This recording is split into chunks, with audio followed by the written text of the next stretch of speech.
Okay, who's ready to argue with me? And if you're going to argue with me, not only are you going to back up what your argument is, what are you going to say when I argue back with you and make a good point? What answer are you going to have for that? That is what we're going to talk about today.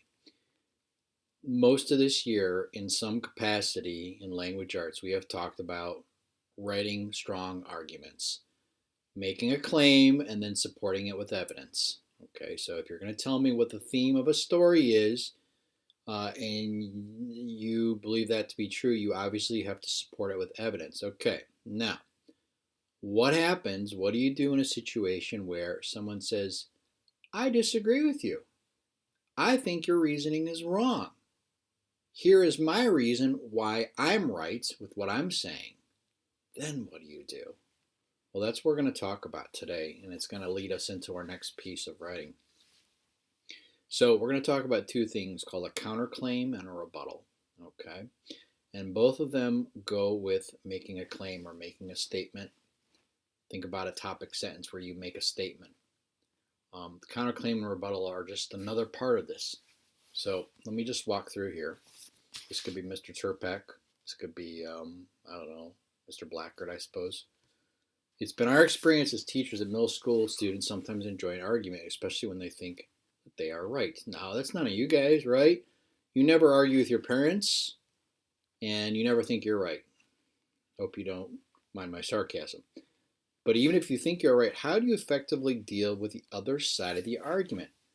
Especially if the other argument makes sense, even if you don't agree. You can't, ladies and gentlemen, just say, I'm right because I said so. Maybe you've had parents say that to you, or brother or sister say something like that. Do as I say, not as I do.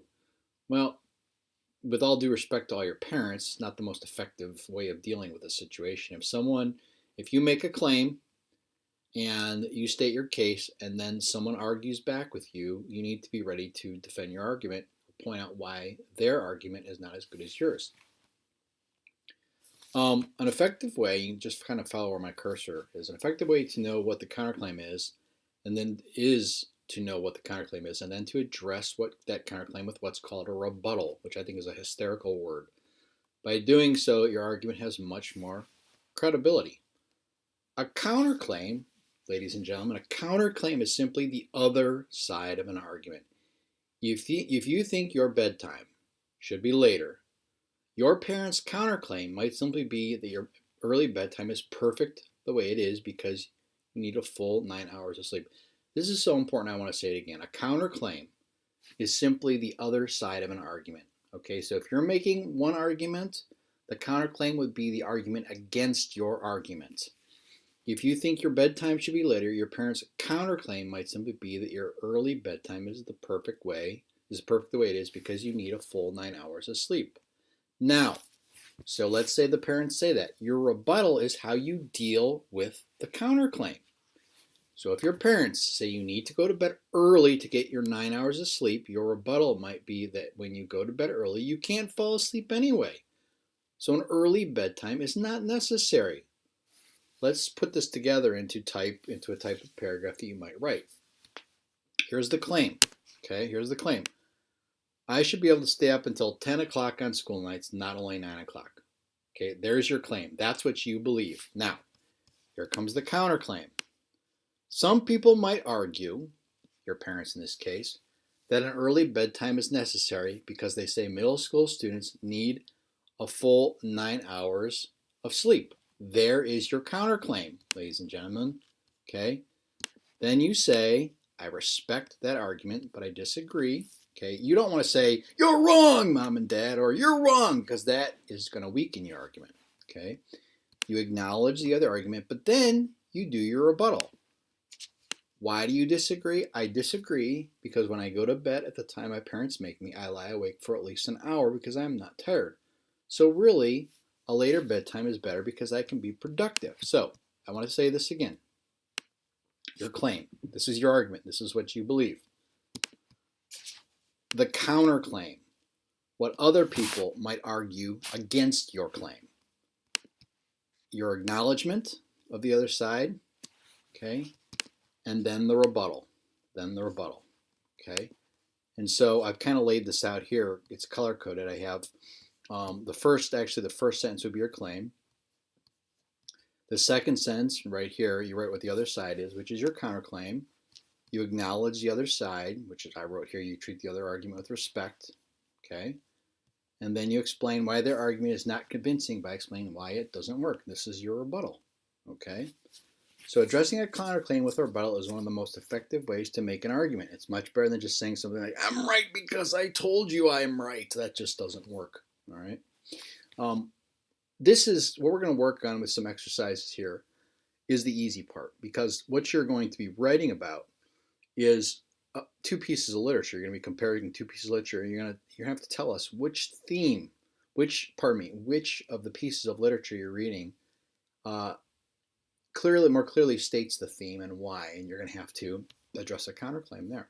But let's stick with the fun stuff right now. So again, claim, okay, claim, counterclaim, acknowledgement of the other side, and then your rebuttal, okay?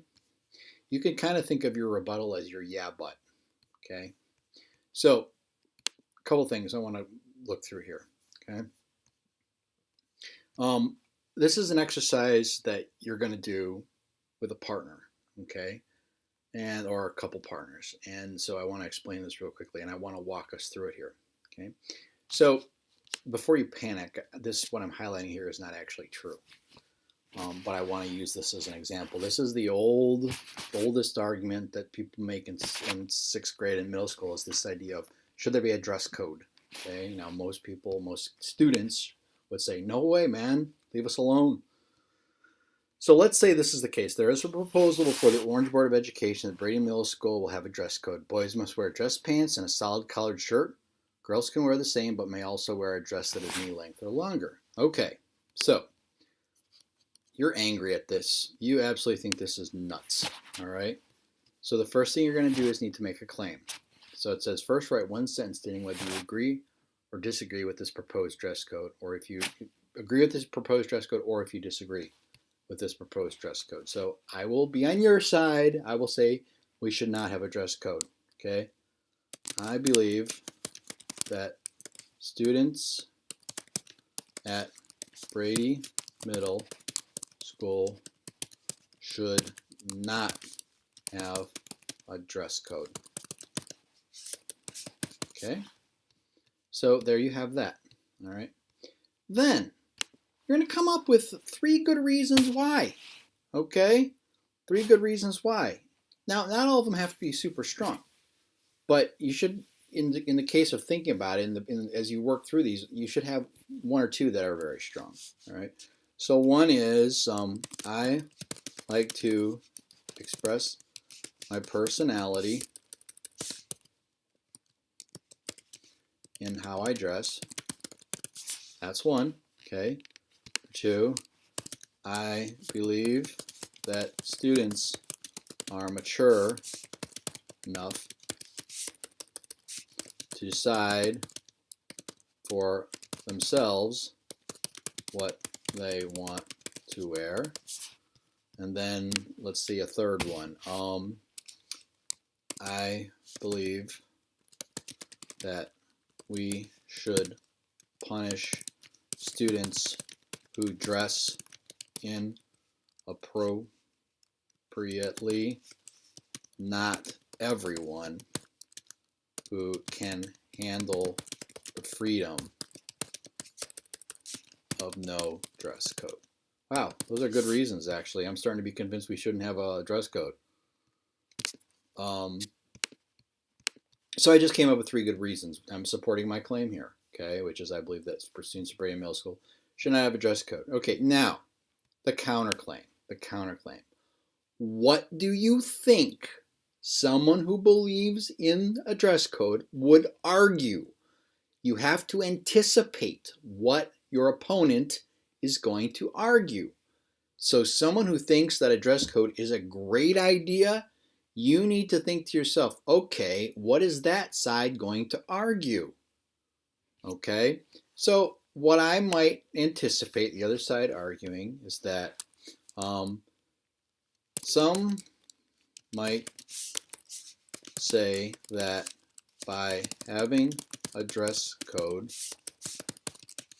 the school will be more orderly and professional looking because everyone will dress nicely. That's a pretty good argument, pretty good counterclaim. So what are you going to say in response to that? Well, I know what you're going to say, or here's what I would say if I were you, okay? The rebuttal I would make is, even if we have a strong dress code, students will still try and push the limits and wear what they are not supposed to. This is true, by the way. My friend teaches at Gilmore.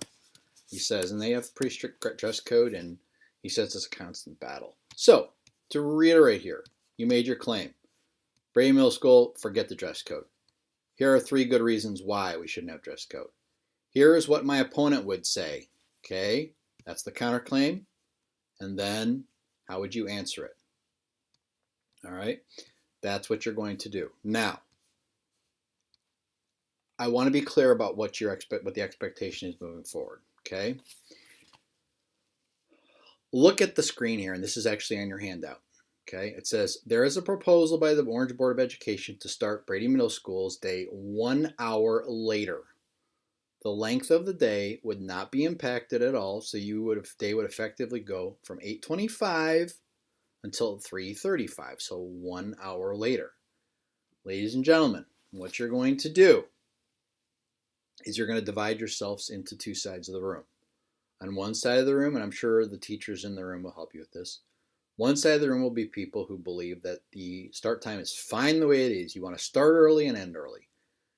And the other is that you would rather go back to starting an hour later, just like Moreland does. Now, I want to be clear here. You can't start at 8:25 and be done at 2:35. Ain't going to happen, all right? So if you're starting later, you are going an hour later as well, all right? So what you're going to do is you're going to write your claim. Do you think they should start earlier and end earlier, just keep it the way it is, or should we move it back? Then, what are the 3 reasons to support? Okay. What is the counterclaim? What would the person who disagrees with you say?